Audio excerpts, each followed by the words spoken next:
হেফাজতে ইসলামের ডাকা মহাসমাবেশে অংশ নিতে শনিবার ভোর থেকে সোহরাওয়ার্দী উদ্যানে জড়ো হতে থাকে সারা দেশ থেকে আসা নেতাকর্মী ও ধর্মপ্রাণ মানুষ। নির্ধারিত সময়ের আগেই সভাস্থল ছাড়িয়ে ছাড়িয়ে আশপাশের সড়কেও পূর্ণ হয়ে ওঠে। সভামঞ্চে বক্তব্য রাখেন হেফাজতের শীর্ষ নেতারা সহ আলেম ওলামারা। মহাসমাবেশে 12 দফা ঘোষণাপত্র পাঠ করেন সংগঠনের নায়েবে আমির মাওলানা মাহফুজুল হক। নারী সংস্কার কমিশনের প্রস্তাব বাতিল করে কমিশন পুনর্গঠন, শাপলা ও জুলাই গণহত্যার বিচার, নির্বাচনের আগেই সন্ত্রাসী দল হিসেবে আওয়ামী লীগের বিচার, সংবিধানে আল্লাহর উপর পূর্ণ আস্থা ও বিশ্বাস ফিরিয়ে আনা সহ নানা দাবি তুলে ধরেন তিনি। খেলাফত মজলিসের মহাসচিব মাওলানা মামুনুল হক বলেন, নারী সংস্কার কমিশনের প্রস্তাব দেশের আপামর মুসলমানদের ধর্মীয় অনুভূতিতে আঘাত হেনেছে, জড়িতদের শাস্তিও দাবি করেন তিনি।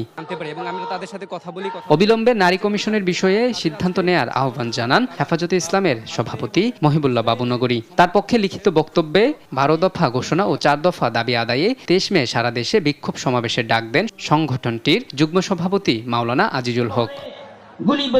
সরকারের পক্ষ থেকে ইতিবাচক সাড়া না পেলে বৃহত্তর আন্দোলনের কথাও বলেন হেফাজতে ইসলামের নেতারা।